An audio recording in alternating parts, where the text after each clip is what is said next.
बिस्मिल्लाहिर्रहमानिर्रहीम। अस्सलाम वालेकुम students, welcome to iCom tutor. I am Zahid Ali. Student, आज की क्लास में हम हेड्स ऑफ़ अकाउंट्स समझने जा रहे हैं कि हेड्स ऑफ़ अकाउंट्स हैं क्या और किन किन तरह के हेड्स ऑफ़ अकाउंट्स हमारी अकाउंटिंग में फर्स्ट ईयर की अकाउंटिंग में हमें पढ़ाई गई है। आईकॉम लेवल पे हमें asset, expense, liability, revenue, honours, equity 5 तरह के हेड्स ऑफ़ अकाउंट्स पढ़ाए गए हैं।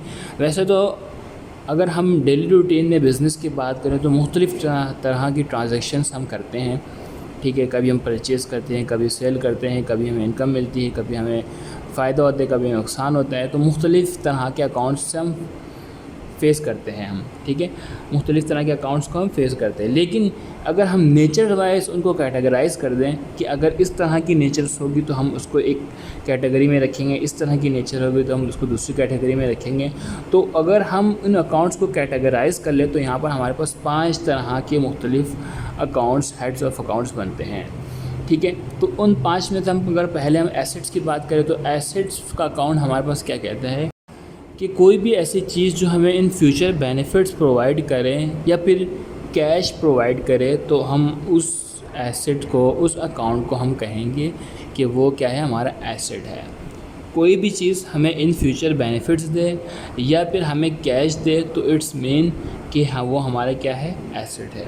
ठीक है, एसेट जो है वो 2 तरह के होते हैं, एक करंट एसेट होता है, एक non current asset. Non current asset को हम फिक्स एसेट भी कहते हैं। करंट एसेट उन एसेट्स को कहते हैं जो हमें शॉर्ट टर्म, शॉर्ट पीरियड के लिए हमें क्या करें, बेनिफिट्स दें। शॉर्ट पीरियड मतलब मैक्सिमम जो है 1 साल तक के लिए अगर वो हमें अगर बेनिफिट्स देता है तो इट्स मीन कि वो हमारा जो है करंट एसेट है। ठीक है, और नॉन करंट एसेट वो एसेट्स है जो हमें 1 साल से ज़्यादा अरसे के लिए बेनिफिट्स दें तो उसे हम कहेंगे नॉन करंट एसेट या फिक्स एसेट। करंट एसेट्स में हमारे पास कैश या बैंक, अगर हमारे हाथ में कैश है, हमारे ऑफिस में कैश है तो कैश क्या हमारा एसेट है। अगर बैंक जो है, अगर बैंक में हमारे पास कुछ अमाउंट्स रखी हुई है तो उसमें वो हमारा क्या है, एसेट है। इस तरह प्रीपेड मतलब एडवांस पेमेंट, वो पेमेंट जो हमने पहले से अदा की हुई है किसी भी चीज़ की, चाहे वो अगर हमने किसी को अपने ऑफिस का रेंट देना है और वो अगर हमने रेंट पहले से दिया हुआ है तो इट्स मीन वो हमारा क्या एसेट है, वो हमारा क्या प्रीपेड रेंट है। प्रीपेड मतलब एडवांस पेमेंट जो हमने करती है। एक्रूड इनकम, एक्रूड इनकम का मतलब, एक्रूड का वर्ड जो अगर इनकम के साथ इस्तेमाल होता है इट्स मीन कि ये जो इनकम जो है एक्रूड हमारी क्या है, रिसीवेबल है। एक्रूड का मतलब है इनकम के साथ हुआ तो रिसीवेबल, और अगर एक्रूड का वर्ड एक्सपेंस के साथ अगर यहाँ एक्सपेंस होता इट्स मीन वो क्या है, पेएबल है। तो जो भी अमाउंट हमने रिसीव करनी है, लाइक हमने सर्विसेज दी अपनी हमारी जो है हमारे एक रियल इस्टेट का बिज़नेस है और हमने अपनी सर्विसेज दे दी, जिसे हमने सर्विसेज दी उसने कहा कि भाई मैं आपको जो आपकी जो सर्विस चार्जेस है मैं आपको कल दे दूँगा। इट्स मीन कि हमने सर्विसेज तो दे दी, अब हमने उससे क्या करना है, वसूल करना है। तो जो चीज़ हमने वसूल करना है वैसे इनकम की सूरत में है। तो एक्रूड इनकम का मतलब क्या है, अकाउंट रिसीवेबल, मतलब वो पैसा इनकम रिसीवेबल है जो हमने लेना है। इनकम रिसीवेबल जो है हमारा क्या है, एसेट्स में आएगा, करंट एसेट में, मतलब रिसीवेबल जो है हमारा करंट एसेट में आएगा। मर्चेंडाइज, इन्वेंट्रीज, मर्चेंडाइज का मतलब है कि वो चीज़ जो हमने बेचने की गर्ज से ली हो, ख़रीदी हो। लाइक मेरा अगर पेन का बिज़नेस है और मैंने अगर इस पेन को रीसेल के लिए मैंने परचेज़ किया है तो ये मेरे लिए मर्चेंडाइज है, ये मेरा एसेट है और ये मेरा करंट एसेट है। ठीक है, क्योंकि ये कुछ टाइम बाद मैं सेल कर दूंगा इसे। इस तरह स्टेशनरी जो ऑफिस यूज़ के लिए मैंने इस्तेमाल की है, ठीक है, लाइक मैंने अगर पेन लिया है, पेंसिल लिया है, स्केल लिया है, रबर लिया है, शार्पनर लिया है, जो भी मैंने चीज़ें ली हैं वो चीज़ जो है मैंने अगर ख़रीदी है अपने ऑफिस यूज़ के लिए या फिर किसी और पर्पज़ के लिए तो इट्स मीन कि ये जो है मेरा करंट एसेट कहलाएगा। ठीक है, इस तरह हम अगर फ़िक्स एसेट की बात करें तो फ़िक्स एसेट जो हमारा लॉन्ग पीरियड, लॉन्ग टर्म के लिए हमारे पास अगर हमें फ़ायदा देगा, हमें कैश देगा तो इट्स मीन वो क्या है, फ़िक्स एसेट है। फ़िक्स एसेट में हमारे पास सबसे पहले आकर लैंड या बिल्डिंग। लैंड बिल्डिंग जो है हमें बहुत फ़ायदा देती है। लैंड की जो है डिमांड जो है और इसकी जो वैल्यू है जो बढ़ती जाती है तो ये हमें ऑब्वियसली हमें फ़ायदा देती है और लॉन्ग टर्म पीरियड के लिए दे सकती है। इस तरह फर्नीचर जो है हमारा लॉन्ग टर्म पीरियड के लिए चलता है। मशीनरी, इक्विपमेंट्स लाइक हमारा कंप्यूटर आ गया, हमारा प्रिंटर आ गया, हमारी मुख्तलिफ़ किस्म की जो चीज़ें होंगी, हमारा लाइक फ़ैन आ गया और एसी आ गया, बहुत सारी चीज़ें इक्विपमेंट्स में आ जाएंगी, तो हमारे लिए क्या है, नॉन करंट एसेट है। इस तरह गुडविल का वर्ड यहाँ पे यूज़ हुआ है। लाइक अगर मैं कहूँ कि जाहिद अली जो एक बड़ा नाम है, ठीक है, एक ब्रांड का नाम है, और मुख्तलिफ लोग चाहते हैं कि भाई इस ब्रांड से हम जुड़ जाएँ, हमारा भी नाम हो और हम भी प्रॉफिट्स कमाएँ, तो इट्स मीन कि अगर ये चाहते हैं और मुझसे कांटेक्ट करते हैं, तो मैं उनसे कहूँगा हाँ ठीक है, आप बिल्कुल मेरे नाम से ये अगर ब्रांड या कुछ भी जो बिज़नेस हो वो करना चाहते हैं वो करें, लेकिन मुझे कुछ आपको मुझे कुछ पैसा देना हो, या कुछ भी बेनिफिट जो होंगे जो मैं उनसे करूँगा, उनसे जो एग्रीमेंट करूँगा उसके मुताबिक वो उनको मुझे देना होगा। तो वो जो एग्रीमेंट जो मैं कर रहा हूँ उससे जो एसेट्स में उनसे जो गुडविल की सूरत में जो उनसे मैं कुछ लूँगा वो हमारा क्या होगा, एसेट्स होगा। तो क्या फिक्स एसेट होगा, वो लॉन्ग पीरियड के लिए होगा, लॉन्ग टर्म के लिए होगा। तो यहाँ पर एसेट की डेफिनेशन या फिर एसेट्स की डिटेल हमने जानी। एसेट्स के बाद हम आते हैं एक्सपेंस की तरफ। बिज़नेस में हम जिस तरह के भी हम खर्चे करते हैं, जिस तरह की भी हम पेमेंट्स करते हैं, तो उन पेमेंट्स को, उन अदायगियों को हम कहते हैं एक्सपेंसेस। लाइक हमने अपने एम्प्लॉयज़ को सैलरी दी तो हमारे क्या एक्सपेंस के अकाउंट में शो होगा। रेंट अगर हमने अपनी ऑफिस का अदा किया है तो इट्स मीन हमारे एक्सपेंस में शो होगा। एडवर्टीज़मेंट अगर हमने करवाई, हमने बिज़नेस किया, हमने एडवर्टाइज़ करवाया है लाइक सोशल मीडिया पे, कहीं किसी भी प्लेटफॉर्म पे, तो हमने उसकी कुछ कॉस्ट दी होगी, तो वो हमारे एक्सपेंसेस जो है एक्सपेंस के अकाउंट में शो होगा। इस तरह बैड डेट एक्सपेंस का मतलब ये है कि वो पैसा जो हमने वसूल करना है उसमें से कुछ पैसा हमें लगता है कि नहीं मिलेगा हमें, वो जिससे हमने वसूल करना है मे भी वो हमें पैसा ना दे, वो हमें लगता है कि वो बंदा पैसा नहीं देगा या कम देगा, तो जो पैसा हमें नहीं मिलना हमें लगता है कि यार ये पैसा तो गया, तो इट्स मेन का हमारे क्या बैड डेट एक्सपेंस है। डेप्रिसिएशन एक्सपेंस क्या है? डेप्रिसिएशन एक्सपेंस वो जो फिक्स एसेट मतलब अगर मैं यहाँ बात करूँ फर्नीचर, ठीक है, डेप्रिसिएशन एक्सपेंस अगर मैं फर्नीचर पे लगाऊँ मतलब ये कि फ़िक्स एसेट की वैल्यू में जो कमी आती है। लाइक फर्नीचर मेरे पास 3 साल से फर्नीचर पड़ा हुआ है, जब मैंने फर्नीचर वो परचेज़ किया तो मुझे 1 लाख का पड़ा था, अब फर्नीचर की वैल्यू अगर मैं उसको बेचूँ मार्केट में तो वो 70,000 80,000 में बिकेगा, तो इट्स मीन्स वो 20-30 हज़ार को जो डिफरेंस आ रहा है वो हमारा क्या डेप्रिसिएशन एक्सपेंस है। इस तरह से हमारा क्या है ट्रांसपोर्टेशन एक्सपेंस, जो हमने अगर सफ़र के लिए इस्तेमाल किया है या हमने अपनी मर्चेंडाइज़ के लिए इस्तेमाल किया है कि हमने ट्रांसपोर्ट के ज़रिए हम अपनी मर्चेंडाइज़ लेके आए हैं, तो इट्स मेन क्यों है हमारा क्या है ट्रांसपोर्टेशन एक्सपेंस है।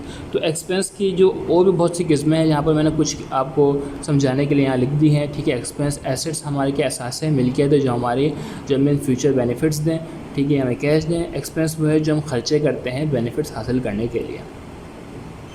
जी तो स्टूडेंट्स, इसी तरह अगर हम लायबिलिटीज़ की बात करें तो लायबिलिटीज़ का वैसा तो इंग्लिश में जो मीनिंग है वो है ज़िम्मेदारी के, लेकिन अकाउंट्स की ज़बान में लायबिलिटीज़ है उधार के लिए इस्तेमाल हुआ है, ठीक है। लायबिलिटीज़ में हमारे पास accounts payable, accrued expense, bank overdraft, advance from customer और बैंक लोन, और भी मुख्तलिफ़ किस्म के हैं यहाँ पर, लेकिन मैंने चंद यहाँ पर आपको समझाने के लिए मेंशन किया। अकाउंट्स पेबल ये है कि अगर मैंने कुछ सामान ख़रीदा और मैंने अपने जो सप्लायर से मैंने कहा कि मैं आपको ये जो मैंने आपसे सामान लिया है उसकी अदायगी कुछ टाइम बाद करूँगा, तो इट्स मीन कि मैंने उससे जो है अपने जो सामान जो मैंने ख़रीदा था तो ख़रीद लिया, लेकिन मैंने क्या अदायगी नहीं करी, तो मैं उसे अकाउंट्स पेएबल के अकाउंट्स में शो करूँगा लायबिलिटीज़ में, ठीक है। इसी तरह एक्रूड एक्सपेंस, यहाँ पर एक्रूड इनकम आया था।